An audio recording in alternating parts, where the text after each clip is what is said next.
کس کو کہتے ہیں؟ اللہ یکون الکلام ظاہر دلالت علی المراد لخلل، کسی خلل کے وجہ سے مراد واضح نہیں ہوتا، یعنی کوئی ایسے رکاوٹ آ گیا جس کی وجہ سے معنی اور مفہوم صحیح طور پر سمجھ نہیں آ رہا ہے۔ اب یہ خلل یا تو ترکیب کلام میں ہوتا ہے، کس میں؟ یعنی تاخیر و تقدیم کی وجہ سے جس کو مقدم کرنا تھا اس کو مؤخر کر دیا، اور جس کو حذف کرنا تھا اس کو ذکر کیا، یا ذکر کرنا تھا اس کو حذف کر دیے، جس کو ضمیر لانا تھا اس میں ظاہر لایا۔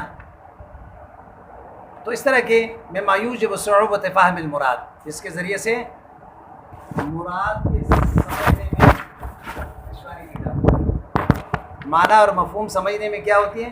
دشواری۔ جیسے فرزدق کا شاعر ہے مشہور، یہ اس کا شعر ہے، وہ ہشام ابن عبد الملک جو وقت کا بادشاہ تھے اس کے ماموں کا تعریف کر رہا ہے۔ کس کا تعریف کر رہا ہے؟ بادشاہ وقت کے ماموں کے، اور اس ماموں کا نام ہے ابراہیم ابن ہشام۔ ابراہیم ابن، وہ کہتا ہے وَمَا مِثْلُهُ فِي النَّاسِ إِلَّا مُمَلَّكًا ابو امہ حی ابوہ یقاربہ، نہیں ہے میرے ممدوح جیسے کوئی زندہ لوگوں میں سے یقاربہ صفات میں اس کے قریب بھی ہو، کوئی نہیں ہے۔ الا مملکن، مگر ایک آدمی جس کو بادشاہت دیا گیا ہے وہ اس کی کیا ہے؟ قریب ہے۔ ابو امہ ابو ہو، عبارت اس طرح ابو امہ ابو ہو ہے، ابو کہ اس مملک کے جس کو بادشاہت دیا گیا ہے اس کے والدہ کے باپ اور میرے ممدوح کے باپ ایک ہیں۔ سمجھے بات آئی؟ اب اس میں آپ کو بتا دیا ہے مصنف نے کئی اعتبار سے، تقدیم و تاخیر کے اعتبار سے بھی، اور اسی طرح فصل بعید آنے کی وجہ سے بھی، اور بدل اور مبدل بنہوں کے درمیان کئی رکاوٹ معنی میں پیدا ہو گیا۔ تو پھر آپ کو یہ بھی بتا دیا ہے کہ وما مثلہ میں ترکیب کیا ہے۔ آپ کو بتایا تھا کہ ماں جو ہے یہ مشبہ بلیسا ہے، ماں کیا ہے؟ مثلہ یہ مضاف مضاف الیہ ہے، مثلہ کیا ہے؟ اور یہ مضاف مضاف الیہ مل کر مبدل منہ کیا ہوگا؟ پھر اس کے بعد حی موصوف ہے، یقاربہ یہ صفت ہے، یقاربہ موصوف صفت مل کر یہ مستثنی منہ، موصوف صفت مل کر، اور مملکن مستثنی، یا یہ کہو کہ مملکن موصوف ہے، مملکن کیا ہے؟ موصوف ہے۔ اور آگے جو مصنف ذکر کر رہا ہے، اور ابو امہ یہ مضاف مضاف الیہ ہے، اور مضاف مضاف الیہ مل کر یہ مبتدا، اور ابو ہو خبر، اور مبتدا اور خبر مل کر یہ مملکن کے لیے صفت بن جائیں گے۔ کیا بن جائیں گے؟ ہاں، موصوف صفت مل کر یہ مستثنی ہو جائیں گے مستثنی منہ کے لیے۔ مستثنی منہ تو پہلے اگرچہ بعد میں ہے، لیکن ابھی ترکیب میں پہلے بتا دیا آپ کو، حی یقاربہ مستثنی منہ ہوتا ہے نا، بات سمجھ میں آئی نا؟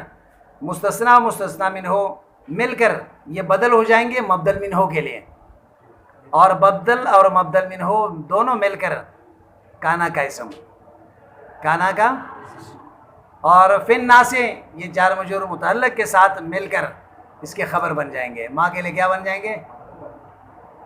ماں اپنے اسم اور خبر کے ساتھ مل کر یہ جملے اسمیہ خبریہ۔ بات سمجھ میں آئی؟ اب مصنف علیہ رحمہ نے آپ کو بتا دیا کہ اس میں کئی اعتبار سے کیا ہے، دشواری ہے معنی کو سمجھنے کی، میں رکاوٹیں پیدا ہو گئے۔ مثال کے طور پر یہاں پہ آپ کو بتایا پہلے تو آپ کو معنی بتا دیا، اس کا معنی یہ ہے، پھر بتا دیا کہ مبتدا اور خبر کے درمیان فصل بعید آ گیا، فصل بالاجنبی آ گیا۔ ابو امہ یہ مبتدا تھا، ابو ہو خبر ہے، اور بیچ میں حیون فصل بالاجنبی آئے گا۔ موصوف صفت حیون یقاربہ، اس کے جو اس میں جو ہے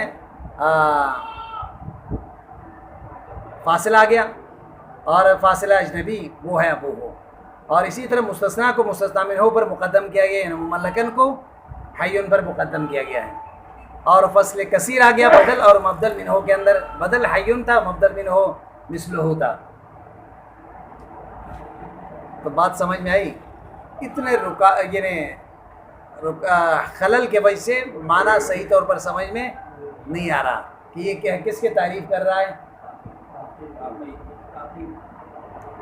اچھا یہ بات تو آپ سمجھ گئے، یہ تو آپ وَإِمَّا فِي الْإِنْتِقَالِ اس کا عطف وَإِمَّا فِي النَّظْمِ پر ہے، یعنی معنی سمجھنا دشوار ہو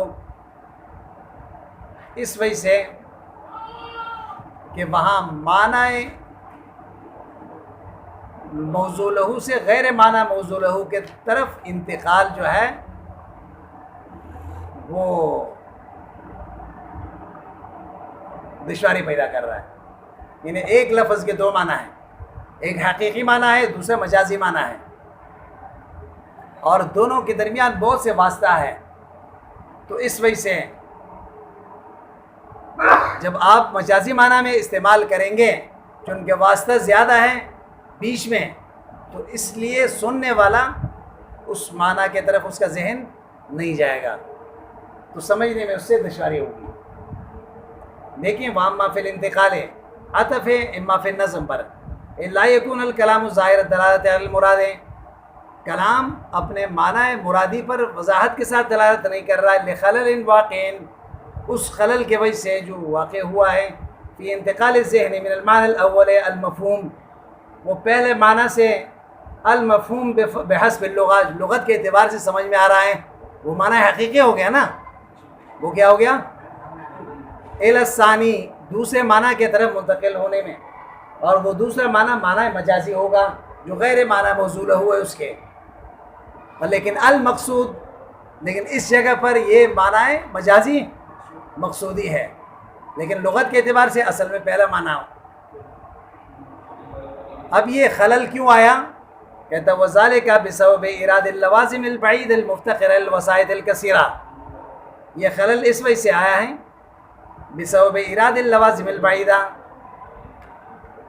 لوازمات بعیدہ کو لایا گیا ہے، المفتقر الوسائط الکثیرہ، تو کئی واسطوں کے وہاں پہ ضرورت ہے، کئی واسطوں کی ضرورت ہے، تو ظاہری بات ہے اپنے اصلی معنی کو چھوڑ کر دوسرے غیر معنی میں استعمال کرو گے اور وہاں واسطہ زیادہ ہو تو پھر سمجھنے میں دشواری ہوتی ہے۔ مثال کے طور پر ایک آدمی کہتا ہے زید کثیر الرماد،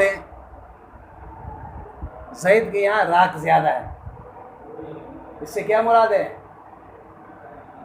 زید کے سخی ہونے کی طرف اشارہ ہے۔ ہاں کیسے؟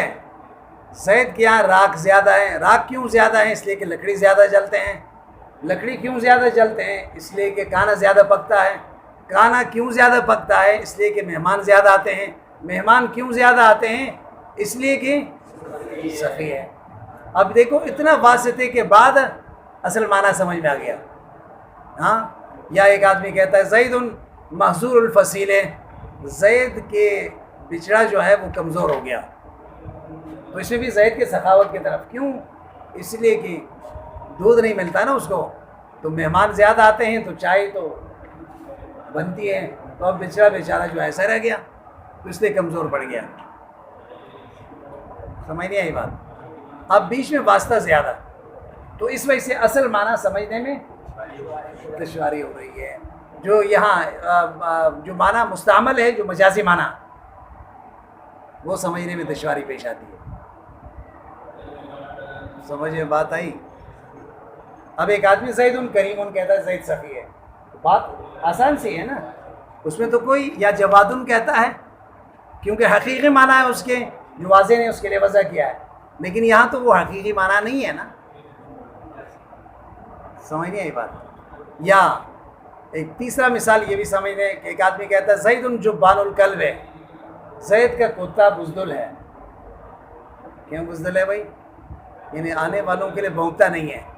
تو ظاہری بات ہے صبح سے شام تک لوگوں کا آنا رہتا ہے، تو آپ کو 2-4 دیر تو وہ بھونکا ہوگا نا. تو جب اس نے دیکھا کہ صبح بھی آ رہے ہیں شام کو بھی آ رہے ہیں، تو کب تک وہ تک کے پھر بیٹھ جاتا ہے. اب دیکھو گاؤں دیہات میں کتے جو ہے وہ آدمیوں کو دیکھ کے بھونکتے ہیں، اور شہر میں نہیں بھونکتے ہیں. آپ کے سامنے سے گزر جائیں گے اور کتوں کا کام ہی بھونکنا ہے، یہاں کیوں نہیں بھونکتے ہیں؟ وجہ تو یہی ہے نا کہ کتوں کا کام ہی بھونکنا ہے. لیکن انہوں نے 2-3 دن 4 دن جو ہے اس طرح کی اپنے حرکت کی ہوگی. جب انہوں نے دیکھا کہ بھئی صبح شام تک لوگوں کا آنا جانا رہتا ہے، اب کب تک وہ پھر وہ تک ہار کے وہ بھی بیٹھ گئے. اس لیے زید جبان القلب، زید کے کتا جو ہے بزدل ہے. تو اس کا مطلب کیا ہے کہ زید سخی ہے. تو کیونکہ بخیل کے یہاں تو لوگوں کا آنا جانا نہیں رہتا نا زیادہ، سخی کے یہاں ہی لوگ آتے جاتے ہیں. تو اب یہ دیکھو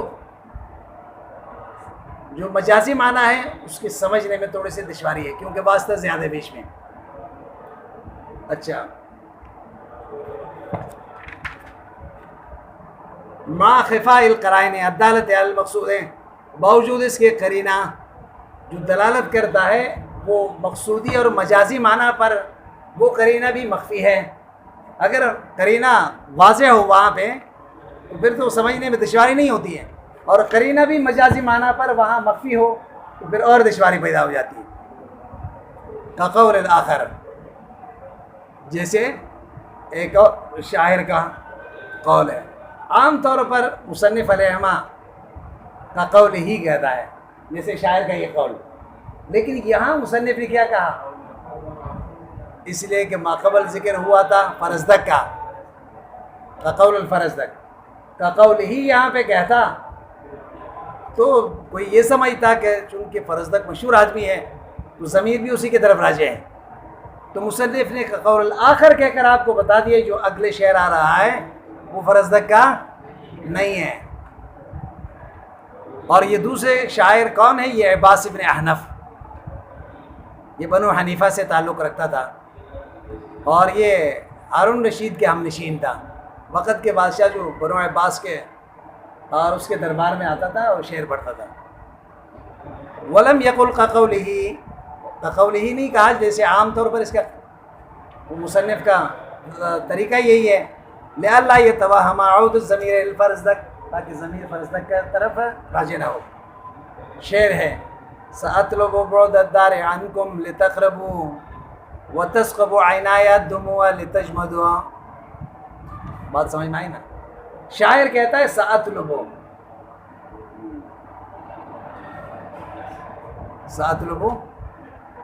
بعد الدار عنکم لتقربوا. تو شعر کو شعر کے انداز سے پڑھیں. شعر اور نثر میں فرق ہونی چاہیے. ہمارے استاد تھے، اللہ اس کو جنت الفردوس نصیب فرمائیں، مولانا عنایت اللہ صاحب جامع فاروقیہ کے شعر الحدیث تھے. بہت پرانا وقت ہو گیا کافی، تو وہ پھر شہید ہو گئے کہ 3-4 اساتذہ ایک ساتھ آ رہے تھے صبح پڑھانے کے لیے، تو شیعوں نے ان کو پھر وہیں ناتا خان میں شہید کیا. بزرگ آدمی تھے، تو وہ حماسہ پڑھا رہے تھے، تو انہوں نے کہا کہ بھائی شعر کو شعر کے انداز سے نہیں پڑھو گے نا تو پھر وہ نثر بن جائے گا. تو اس لیے شعر کو شعر کے انداز سے پڑھیں، نثر کو نثر کے انداز سے پڑھیں. بات سمجھ میں آئی نا؟ تو سأطلب بعد الدار عنکم لتقربوا وتسکب عینای الدموع لتجمدا. پہلے دیکھیں ترجمہ دیکھیں. سأطلب بعد الدار، شاعر کہتا ہے کہ میں اپنے ممدوح کے گھر سے دوری کا طلب کرتا ہوں. عام طور پر آدمی یہ چاہتا ہے کہ ممدوح کے قریب ہو جائے. میں تو چاہتا ہوں کہ ممدوح سے دور کر لے لوں. کیوں؟ لتقربوا، تاکہ مزید قربت حاصل ہو جائے. کیا ہو جائے؟ وَتَسْكُبُ عَيْنَايَ الدُّمُوعَ، میرے آنکھیں جو ہیں وہ آنسوں بہاتی ہیں، لِتَجْمَدَ، تاکہ یہ جم جائیں، لِتَجْمَدَ یعنی جمود کہتے ہیں، جمود العین، یہ آنسوں بہنا جو ہے رک جائیں، جیسے پانی برف بن جائیں اس کو کیا کہتے ہیں؟ جمود. سمجھیں یہ بات؟ یعنی یہ میں اس لیے روتا ہوں تاکہ لتجمدا، تاکہ آنسو خشک ہو جائیں. اب دیکھیں یہاں پہ مصنف علیہ الرحمٰن نے دو چیزوں کو ذکر کیا، دو کنایے ذکر کیا. سقب الدموع، آنسو بہانا، اس سے مراد اس نے لیے ہیں فراق الاحبہ، غم سے. تو غم کے وقت آدمی ویسے روتا ہے، یہ بات تو صحیح ہے. غم کے وقت آدمی کیا کرتا ہے؟ روتا ہے، آنسو بہاتا ہے، اور اس کو ایک گنا تسلی حاصل ہو جاتی ہے رو کے. سمجھیں بات آئی؟ لیکن آگے لتجمدا، میں آنسو کیوں بہاتا ہوں؟ تاکہ خشک ہو جائے، جم جائیں. لتجمدا، اس سے مراد کیا ہے؟ مصنف نے مراد لی ہے ملاقات. یعنی میں اس لیے روتا ہوں تاکہ ممدوح کے ساتھ ہمیشہ ملاقات کا انتظام ہو جائے، تو اس کے بعد تو پھر رونے کی نوبت ہی نہیں آئے گی. لیکن یہاں پہ مصنف نے گڑبڑ کر دی، کہہ رہا شاعر نے کیا کر دی؟ کیونکہ جمود العین عام طور پر جب شعر میں استعمال ہوتا ہے اس سے مراد یہ ہوتا ہے کہ آدمی رو رو رو رو کے اتنا روئیں کہ اب بعد میں اب روتا ہے لیکن آنسو نہیں نکلتے ہیں. یہ جب آدمی حد سے زیادہ روئیں پھر آخر آنسو کیا ہو جائے؟ خشک ہو جائے. تو یہ کس وقت ہوتا ہے؟ غم میں زیادہ اضافہ ہو جائے. لیکن مصنف نے لتجمدا سے یہ مراد نہیں لی، بلکہ وہ سرور اور خوشی مراد لی ہے، اور خوشی اور ملاقات ہو جائیں تو اس کے بعد پھر رونے کی نوبت ہی نہیں آئے گی. لیکن عام طور پر اس معنی میں جمود العین کا استعمال جو ہے کم ہے، تو اس وجہ سے سمجھنے میں دشواری پیدا ہوتی ہے. کیا ہوتی ہے؟ دشواری.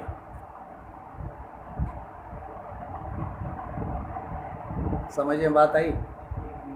شاعر کیا کہتا ہے؟ شاعر یہ کہتا ہے کہ ساتھ لو بعد الدار عنکم لتقربوا، تم سے دوری چاہتا ہوں تاکہ پھر قربت حاصل ہو جائے.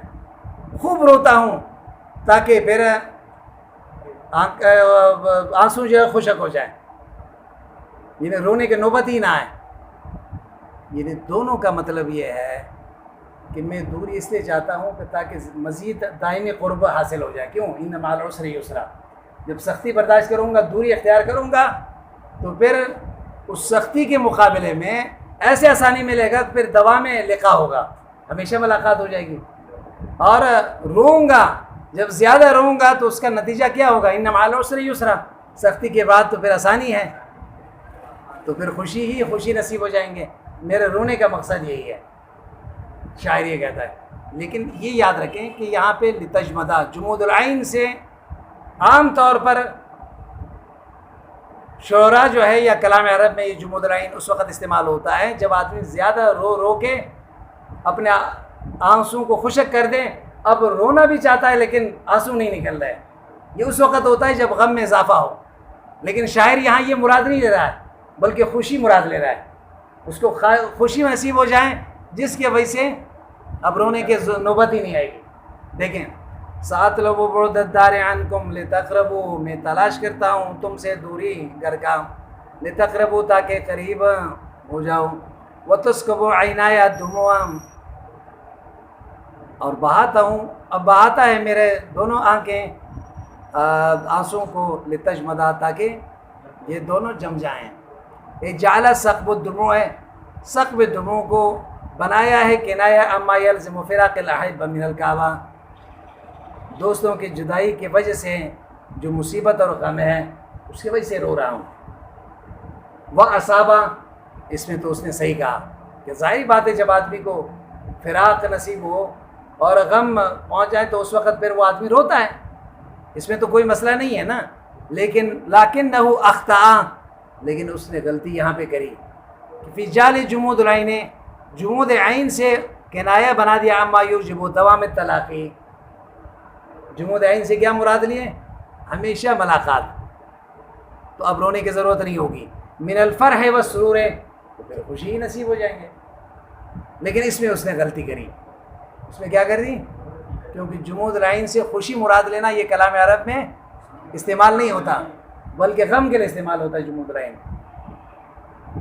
فإن الانتقال، اس لیے کہ یہاں انتقال جمود عین سے الی بخلها، کس کی طرف؟ بخل کی طرف ہے کہ یعنی آنسو اتنا روئے اب مزید آنسو نہیں نکل رہے ہیں. آنکھ نے اپنے بخل ظاہر کر دی. تو حال ارادت البقاء، جب وہ رونا چاہتا ہے، وہی حالت الحزن، وہ حالت کس کی ہوتی ہے؟ غم کے. علی مفارقت الاحبہ، دوستوں کی جدائی کا. لا الی ما قصدہ من السرور، لیکن عرب اس میں استعمال نہیں کرتے جس طرح کہ شاعر نے یہاں قصد لیے لتشمدہ سے لیا ہے وہ خوشی. الحاصل بالملاقات، جو ممدوح کے ساتھ ملاقات کے ذریعے سے جو خوشی نصیب ہوئی اور اس سے پھر آنکھوں میں آنسو رہ گئے، اب آنسو نہیں نکل رہے ہیں. ہاں بھائی سمجھ میں آ رہا ہے یا نہیں آ رہا ہے؟ ومعنی البیت، اب شعر کا ترجمہ آپ کو بتا رہا ہے.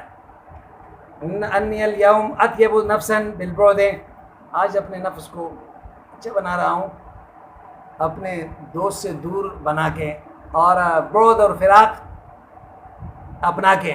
ووطنها علی مقاصات الاحسان، میں اس کو عادی بنا رہا ہوں غم اور مصیبت کا برداشت کرنے کا. واتجر غصصها، میں گھونٹ کر کے پی رہا ہوں اس کڑواہٹ کو. واتحمل، میں اس کو برداشت کر رہا ہوں لاجلها حزنا، اس کی وجہ سے غم. یفیض الدموع من عینی، میرے آنکھوں سے اس کی وجہ سے آنسو بہہ رہے ہیں. کیوں اس طرح کر رہا ہوں؟ یہ مصیبت کیوں، تکلیف کیوں برداشت کر رہا ہوں؟ دوری بھی اور روتا ہوں کیوں؟ لأتسبب، تاکہ میرا یہ رونا، میرا یہ تکلیف، میرا یہ غم سبب بن جائے الی وصل یدوم، دائمی وصل کے. اور ومسرۃ لا تزول، ایسے خوشی نصیب ہو جائیں یہ لا تزول، کبھی زائل نہیں ہوں گے. کیوں؟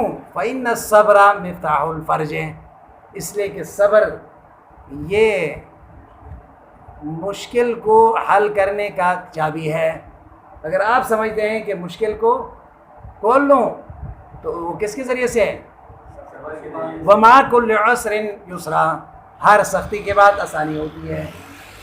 وَلِكُلِّ بِدَایَةٍ نِہَایَہ، ہر ابتدا کا ایک دن انتہا تو ہوتا ہے. اسی میں غم برداشت کرتا ہوں، وہ غم تو ایک دن ختم ہو جائے گی نا. یہ تو نہیں ہے کہ زندگی بھر غم میں رہے آدمی. تو اس لیے وَإِلَىٰ هَذَا أَشَارَ الشیخ عبد القاہر، اسی وجہ سے شیخ نے اشارہ کیا، شیخ عبد القاہر نے دلائل اعجاز میں. یعنی جو تشریح ہم نے آپ کو اوپر بتا دی ہے نا، یہ شیخ عبد القاہر جرجانی کا تشریح ہے اس شعر کے. وَلِلْقَوْمِ هَاهُنَا كَلَامٌ فَاصِلٌ أَوْرَدْنَاهُ فِي الشَّرْحِ، کچھ لوگوں نے یہاں شعر کا کوئی اور مطلب نکالا جس کو ہم یہاں نہیں بتائیں گے آپ کو. کہہ رہا متول میں ہم نے ذکر کر دیا ہے. تو مصنف کافی جگہوں پر آپ کو جو ہے وہ متول کے حوالہ دیں گے، کیونکہ بڑی محنت سے اس نے لکھا تھا. بات سمجھ میں آئے. اب آپ کو یاد دلا رہا ہے کہ بھئی تھوڑی سی اس کا بھی مطالعہ رکھیں، اور وہ بھی بڑی محنت سے میں نے لکھی ہے. سمجھنی ہے بات؟ ہاں، جیسے ملا جیون کا آپ پڑھ چکے ہیں نا نور الانوار میں، قضا فی التفسیرات الاحمدیہ. بات سمجھ میں آئے نا؟ وہ اپنے تفسیر کا حوالہ دیتا ہے. بات سمجھ میں آئے نا؟ اپنے تفسیر کا.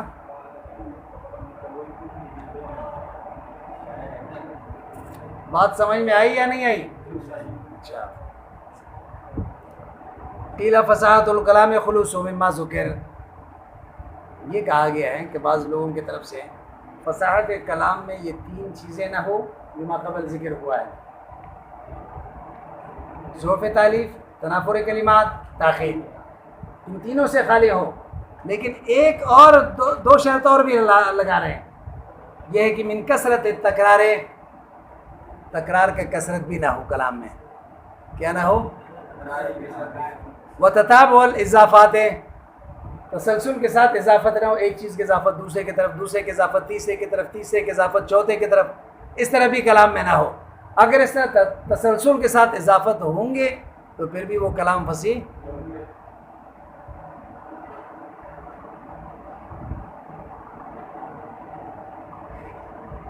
پھر اس کے لیے مصنف علیہ رحمہ نے جو مثال ذکر کیا ہے وہ ہے وَتُسْعِدُنِي فِي غَمْرَةٍ بَعْدَ غَمْرَةٍ صُبُوحٌ لَهَا مِنْهَا عَلَيْهَا شَوَاهِدُ.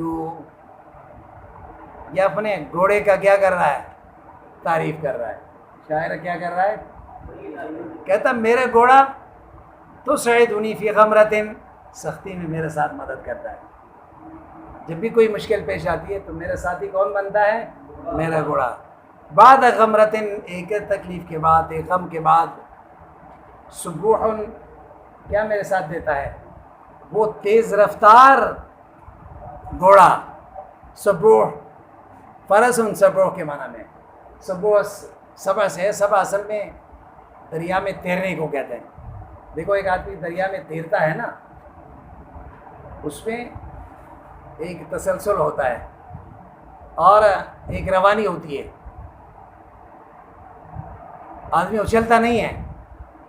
تو اسی طرح میرا گھوڑا جب مجھے لے کر جاتا ہے نا، جو گھوڑا ناتجربہ کار ہو، جیسے ایک ڈرائیور ہوتا ہے، اگر ناتجربہ کار ہو تو آپ کو جو ہے وہ ایسے، ایک آدمی تجربہ کار ہے تو وہ آپ کو آسانی کے ساتھ لے جائے گا. سمجھ نہیں آئی بات؟ تو اسی طرح گھوڑے کا بھی ہے. گھوڑا اگر تجربہ کار ہو تو پھر تو وہ آپ کو ایسے آہستہ لے جائے گا، تیز رفتاری میں بھی جائے گا لیکن اچھلے گا نہیں. تو سوار کو اس سے تکلیف نہیں ہوتی ہے. لیکن جب ناتجربہ کار ہو وہ تو پھر چلانگے لگائے گا تو اس میں بیٹھنے والے کو تکلیف ہوتی ہے. تو اپنے گھوڑے کے متعلق کہہ رہا ہے سبوحن، ایسے جاتا ہے. اے فرس حسن الجریے، اس کا چلنا اچھا ہوتا ہے. لا تتعب راکبہا، سوار تکتا نہیں ہے. کانہا تجری علی الماء، ایسا لگتا ہے جیسے پانی پہ جا رہا ہے. تو پانی پہ جائے تو علی الماء. لہا، یہ صفت سبوح ہے اس گھوڑے کے لیے. منہا، اس گھوڑے کے اندر. علیہا، اس کے عمدگی پر. شواہد، شاہد موجود ہے. یعنی یہ گھوڑا ایسا گھوڑا ہے. لہا، اس گھوڑے کے لیے. منہا، گھوڑے کے اندر. علیہا، اس کے عمدگی پر. شواہد، دلائل موجود ہے. کیا موجود ہے؟ گھوڑے کو دیکھ کر آدمی سمجھ سکتا ہے کہ یہ گھوڑا بڑا عمدہ ہے. منہا، یہ حال ہے شواہد سے. علیہا متعلق ہے شواہد پر. شواہد یہ فاعل الظرف ہے، یہ ظرف کے فاعل ہے. آنی لہا، ظرف سے مراد لہا ہے. یعنی ان لہا، ترجمہ کیا ہوگا؟ ان لہا، اس گھوڑے کے لیے. من نفسہا، اس کے اندر. علامات، ایسے نشانیاں ہیں. دالۃ علی نجابتہا، اس کی عمدہ ہونے پر دلالت کر. نجابت کا معنی کیا ہے؟ اس کے عمدہ ہونے پر دلالت کر رہا ہے. تو اب یہاں چن کے تکرار آ گیا. لہا، منہا، علیہا. بات سمجھ میں آئی نا؟ کثرت تکرار. لیکن مصنف یہ کہہ رہا ہے کہ قیل التکرار ذکر الشیء مرۃ بعد اخری ولا یخفی انه لا يحصل کثرته بذکر ثالثا. ایک اعتراض ذکر کر رہا ہے. دیکھیں یہاں پہ 3 دفعہ ذکر ہوا نا، لہا، منہا، علیہا. اور جب کسی چیز کا 3 دفعہ ذکر ہو تو وہ کثرت تکرار نہیں ہوتا. کثرت ہے کیوں؟ تکرار کس کو کہتے ہیں؟ ایک چیز کو ڈبل ذکر کریں، اس کو کیا کہتے ہیں؟ تو جب ایک کو 2 دفعہ ذکر کریں گے تو وہ تکرار ہو گیا نا. ہاں، اب یہاں پہ کثرت تکرار کہا. کثرت اس وقت ہوگا تو پھر اس کو بھی ڈبل کر دیں. تو کم از کم کثرت کے لیے 4 چاہیے. اگر 3 ہوگا تو وہ کثرت تکرار نہیں ہے، تکرار تو ہے، کثرت تکرار نہیں ہے، لیکن یہاں تو شرط لگائے کثرت تکرار کے، اور یہ شعر اس کے لیے مثال نہیں بن سکتا، اس میں 3 ذکر ہے۔ معترض کا اعتراض سمجھ میں آ گیا؟ مصنف اس کا جواب ذکر کر رہا ہے کہ بھائی یہ بات نہیں ہے، یہاں کثرت سے مراد یہ ہے کہ ما یقابل الوحدہ، کثرت تکرار سے مراد کیا ہے؟ ایک سے زیادہ ہو۔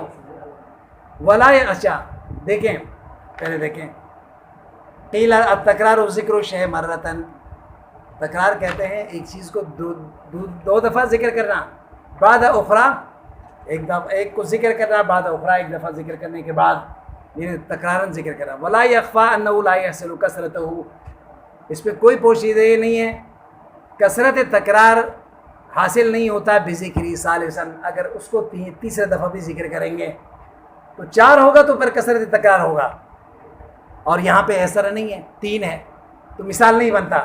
تو مصنف کہتا ہے وفیہ نظر، اس میں بڑا گڑبڑ ہے جس نے یہ بات کہی نا، کیوں؟ لأن المراد بالکثرہ، کثرت سے مراد ہا ہونا ما یقابل الوحدہ، ایک سے زیادہ، ولا یخفی حصولھا بذکر ثالثاً، اس میں کوئی پوشیدگی نہیں، ایک سے زیادہ وہ 3 میں پایا جاتا ہے نا۔